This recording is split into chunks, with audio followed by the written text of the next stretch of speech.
Hello friend, कैसे हैं आप सब। आई होप कि आप सब बहुत बढ़िया हैं। बच्चों, ये जो वीडियो है आपकी एनएएस एग्ज़ाम की आखिरी वीडियो होने वाली है, क्योंकि कल आपका एग्ज़ाम है और मेरी तरफ से आप सबको एग्ज़ाम की बेस्ट ऑफ लक। और आपका जो एग्ज़ाम होगा उसका आंसर भी मैं आपको बताऊंगा एग्ज़ाम के बाद कि क्या उसका आंसर होना चाहिए था। वीडियो को लाइक और चैनल सब्सक्राइब करें। वेरी इंपॉर्टेंट क्वेश्चन है ये।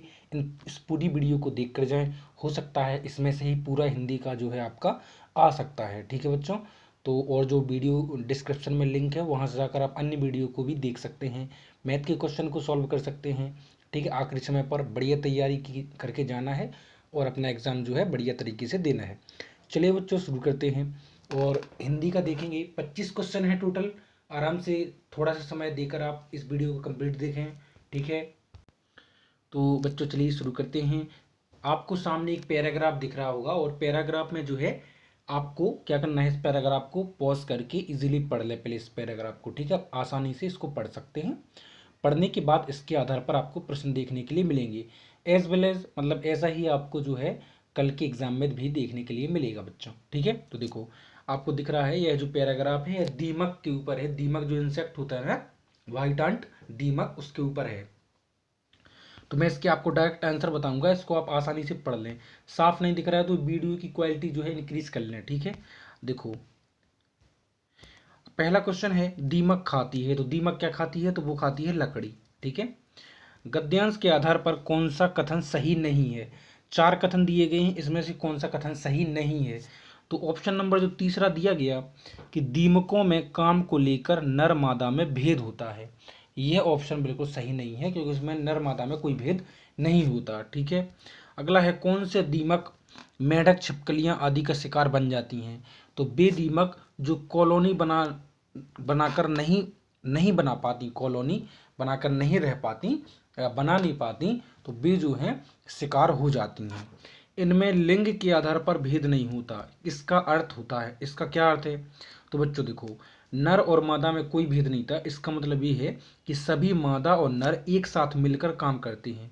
ठीक है बच्चों, ऑप्शन नंबर जो घ है वो बिल्कुल सही हो जाएगा। ठीक है, इस गद्यांश का उद्देश्य यह बताना है, क्या बताना है इस गद्यांश का, तो इस गद्यांश का उद्देश्य यह बताना है कि दीमक कैसे रहती हैं और क्या काम करती हैं। ठीक है बच्चों, 5 क्वेश्चन कंप्लीट हो गए। वीडियो को लाइक और चैनल सब्सक्राइब जरूर करते जाएं। ठीक है, अब इसके बाद आपको क्या एक पोस्टर दिख रहा होगा और इस पोस्टर में आपको साफ सफाई के लिए प्रेरित किया जा रहा है। ठीक है, अब देखो इस विज्ञापन का मुख्य उद्देश्य क्या है, इसको आप आसानी से पढ़ लें पहले। ठीक है, किसने ये जो पोस्टर है किसकी तरफ से लगाया गया, पूर्वोत्तर रेलवे स्वच्छ भारत, ठीक है, रेलवे की तरफ से। तो इस विज्ञापन का मुख्य उद्देश्य क्या है, तो इस विज्ञापन का मुख्य उद्देश्य है सफाई के लिए प्रेरित करना। ठीक है, खुद जो बदलाव बनिए जो दुनिया में आप देखना चाहते हैं। इस वाक्य का क्या अर्थ है, इस वाक्य का अर्थ है कि दुनिया में बदलाव की शुरुआत स्वयं से होती है, मतलब आप सब स्वयं बदलेंगे तभी दुनिया बदलेगी, यही जो है इसका अर्थ है। क्या करने से जुर्माना हो सकता है, तो बच्चों रेल परिसर में कूड़ा फैलाने से जुर्माना लग सकता है। अगला है एक लड़की ने अपने पिता से कहा कि आप छिलके सीट के नीचे मत डालिए।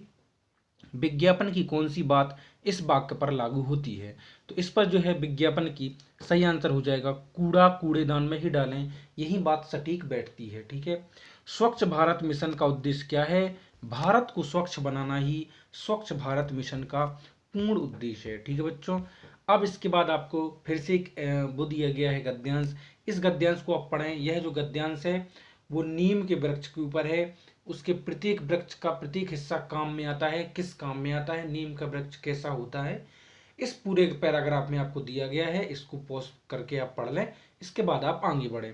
तो चलिए हम आपको ले चलते हैं क्वेश्चन आंसर पर कि नीम की छाल कैसी होती है, तो नीम की छाल होती है खुरदुरी और पपड़ीदार। ठीक है, नीम के फूल किस रोग के उपचार के लिए उपयोगी होते हैं, तो नीम के जो फूल होते हैं वो आंत संबंधी रोग के लिए उपयोगी होते हैं।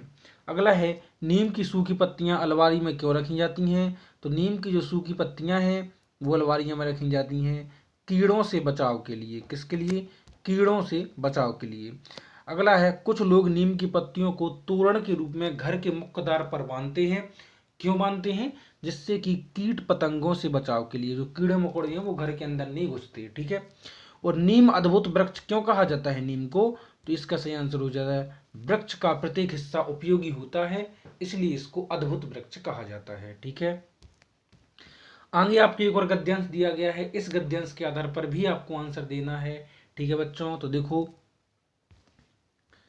आपको ये गद्यांश जो है पढ़ लेना है अच्छे से। साइकिल के बारे में दिया गया है ये गद्यांश, किसके बारे में? साइकिल के बारे में। साइकिल का इतिहास बताया गया है इसमें, और इसी के आधार पर ये प्रश्न है। तो मैं आपको बताता हूँ, टोटल 5 प्रश्न है इस गद्यांश में। इनमें से सबसे पुरानी साइकिल कौन सी थी? तो बच्चों लकड़ी से बनी साइकिल सबसे पुरानी साइकिल थी, लकड़ी से। ठीक है, अब अगला है रेस और दौड़ के लिए किस प्रकार की साइकिलें उपयुक्त थी? तो रेस के लिए तो खेल साइकिल, स्पोर्ट साइकिल जो है वही रेस के लिए उपयुक्त थी। साइकिलें कार से बेहतर हैं क्योंकि यह इसलिए बेहतर है क्योंकि यह प्रदूषित नहीं, हवा को प्रदूषित नहीं करती, इसलिए जो है बाकी वाहनों से साइकिल बेहतर है। अगला है साइकिल के प्रयोग को प्रोत्साहित करने के लिए सरकार को क्या कदम उठाने चाहिए? इसके लिए सरकार को साइकिल चलाने के लिए अलग से पटरी बनाना चाहिए, जिससे साइकिलों को आसानी से लोग चला सकें। अगला है इनमें से कौन सा साइकिल चलाने का लाभ नहीं है? तो एक ही लाभ नहीं है, ऑप्शन नंबर जो ग लिखा है कि यह एक तीव्र साधन है, तेज, तो यह जो है ऑप्शन में नहीं है क्योंकि साइकिल तेज साधन नहीं है। ठीक है, अगला आपको दिए गए हैं मात्र 5 क्वेश्चन और बचे हैं, इसी को आप देख लीजिए। सब एक टेबल दी गई है, इसमें श्रेणी दी गई है। ठीक है, कि जो प्राणी का नाम है वो किस श्रेणी के अंतर्गत आता है, उसकी ऊंचाई या लंबाई क्या है, उसका वजन क्या है, और भोजन क्या है, वो शाकाहारी है, मांसाहारी है कि सर्वाहारी, यानी दोनों खाता है। तो आप देख सकते हैं। ठीक है, इसी के आधार पर आप आंसर देना है। तो जो जिराफ है, जिराफ, तो जिराफ कैसा है? तो जिराफ सबसे ऊंचा स्थलीय प्राणी है, स्थल यानी जमीन का सबसे ऊंचा प्राणी है जिराफ। कौन से प्राणी का वजन जिराफ से कम लेकिन शुतुरमुर्ग से अधिक है? आप टेबल जब यहाँ देखेंगे तो आपको वजन पता चलेगा कि इससे तो ज़्यादा होना चाहिए, किससे? जिराफ से, लेकिन शुतुरमुर्ग से कम होना चाहिए, वो शुतुरमुर्ग से ज़्यादा और जिराफ से कम। तो मगरमच्छ जो है इसका सही आंसर हो जाएगा। तो कहाँ है मगरमच्छ? तो ये हाँ मगरमच्छ। ठीक है, अगला है कौन सा प्राणी पौधे, छिपकलियां, कीड़े मकोड़े और बीज फल आदि सब खाता है, यानी सर्वाहारी है? तो वो आंसर हो जाएगा शुतुरमुर्ग। ठीक है, सबसे बड़ा स्थलीय प्राणी कौन सा है? स्थल मतलब जमीन का, तो सबसे बड़ा जो स्थलीय प्राणी है अफ्रीकन हाथी है, याद रखना। अफ्रीकन हाथी जो है सबसे बड़ा स्थलीय प्राणी है। और लास्ट क्वेश्चन है इस वीडियो का कि मगरमच्छ निम्नलिखित में से किसका उदाहरण है? तो बच्चों मगरमच्छ जो है सरीसृप, याद रखना, सरीसृप उभयचर है ना, यानी पानी में रहता है और जमीन पर भी रह सकता है। तो ये इसका उदाहरण है। आई होप कि आपको समझ में आया होगा। वीडियो को लाइक और चैनल सब्सक्राइब करें, और एक बार और आपको बेस्ट ऑफ लक एग्जाम के लिए। टेक केयर बच्चों।